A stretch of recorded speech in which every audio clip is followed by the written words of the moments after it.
Bismillahirrahmanirrahim. Magacaygu waa Samir Xasan Xuseen, ahna gudoomiyaha jaaliyadda Soomaalida Marble Budinkov. Waxaan jeclaystay inaan halkan barnaamij yar oo muhiim ah gaar ahaan Soomaalida degan dalka Jarmalka aad muhiim uga inaan halkan usoo gudbiyo. Barnaamijkaas oo ah ama soo noqday ama Soomaalida badan ay kusoo weydiinayaan mararka qaar su'aalahooda aad ka dhex dareemi kartid inaysan wax badan aysan arrimahaas aysan ka fahansaneyn kaasoo ah Rundfunksbeitrag wax la yiraahdo lacagaha TV-yada ama qoladan TV-ga la yiraahdo ARD markii magaca soo gaabi loo yaqaano ay dadka ka goostaan. Qofku markuu magaalo cusub soo dego ama magaalo hore u ka guuro ama magaalo kale u dego ama qofka uu geeriyoodaba ama qofka uu wadankan markuu horeyso soo galo ama uu soo dego uu meel iska diiwaan geliyo ama waxa la yiraahdo meel bioltaha uu iska diiwaan geliyo. Qoladan meel bioltaha waxay macluumaadkaaga si automatic ah ugu gudbinayaan qoladan la yiraahdo ARD xaruntooda ama fadhigoodu yahay Köln. Marka qofka Soomaaliga ama qofka dalka ku nool uu la yaabay wuxuu leeyahay sababtay ku dhacday maxay tahay dhatadayda in la gudbiyo qolo TV loo gudbiyo ee waliba dawladdu gudbiso sidee ku dhici kartaa maxaa u ogolaanaya nimankan in ay barnaamijkan sameyn karaan ama ay ku dhiiran karaan in macluumaad qof leeyahay ama dhato qof leeyahay in ay u gudubto qoladan meediyaha oo ay kana lacag ay soo qoranayaan. Waxaa jira sharci oo ogolaanayo markii loo fiiriyo Bund Meldgesetz waxa la yiraahdo ama sharciga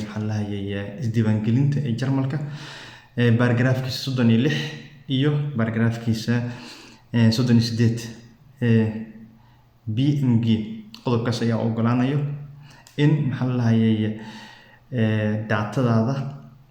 loo gudbiyo qoladan TV-ga ayakana markaas ama TV-ha ku yaal ama yuusan ku oolin ayakana si automatic lacagahaas kugu soo qoranayo oo ku dhahayo inaad bixisaa. Lacag bixintan TV-yadana markii ugu horreysay waxay soo bilaabatay 2013 markaas oo la ogolaaday in lacagahaas ay dadka shacabka dalka ku nool ay bixiyaan. Qofka miska xiri karaa ama in datadiisa la gudbiyo warqad codsi ama qoran karaa waa sax. Waxa uu ogolaanaya qofka inuu qorto waxa la yiraahdo Auskunftssperre inuu sameeyo ama xiritaan macluumaadkayga in cid aanan ogoleyn haddii doonto ahaato qaadi haddii doonto ahaato cid kaleeto wax kale naga dhaxayso haddii doonto ahaato ishatan balshaftiga haddii doonto ahaato qolada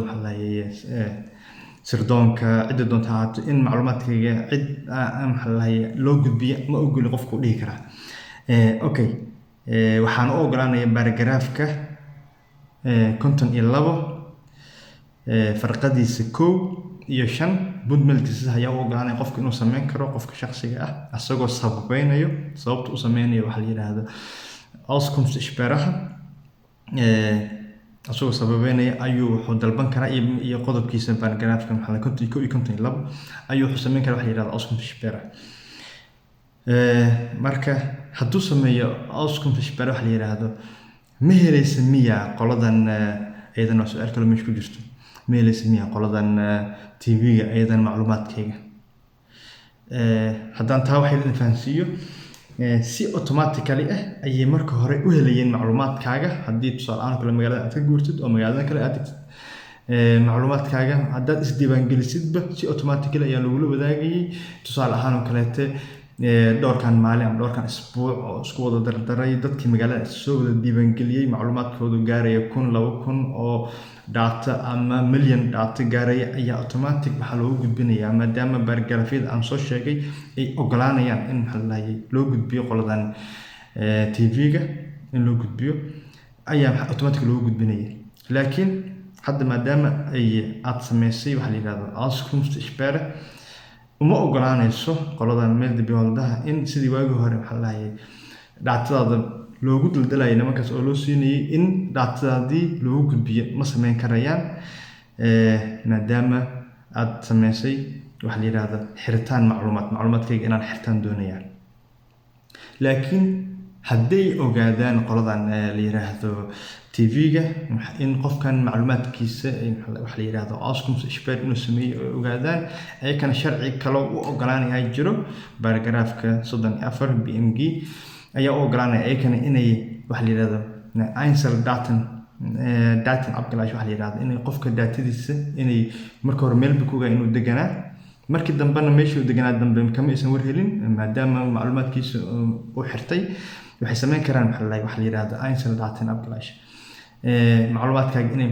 qof inay warqad codsi intay qoraan oo dhaxaan haye qofkaasayta meeshaasan ku ogaan in muddo war kama inaan helin waxaan doonaynaa in macluumaadkiisii qofkaas iyo meesha cusub degay inaad noo soo gudbisin taasay sameyn karaan. laakiin faa'iidada ku jirta maxay tahay haddii oo qofka uu sameeyo paragraafkan 52 iyo 52 oo macluumaadkiisa u xiro faa'iido ku jirta maxay tahay faa'iido ku jirta waxay tahay macluumaadkaagii sida fudud mar walba meel kale fog loogu gudbin jiray ama loogu diri jiray ayaa yara adkaanayso haddii 1 milyan oo qofood ama 10 milyan oo qofood ay macluumaadkooda ay xirtaan way ku culus tahay in qof macluumaadkiisa ay hawshan aad ugu badanaysaa oo qof inay macluumaadkiisa codsan noqonaysaa. arrimahan datadan la gudbinayo waa arrin mudaharaadyo badan ay dadka ka sameeyeen ama data justiga qolooyinka activistiga u dooda datada qofka macluumaadkiisa si fudud inuu gudbiyo waxaa jira mudaharaadyo badan hore u dhacay ama dalka dhan ka dhacay ama meelo badan ka dhacay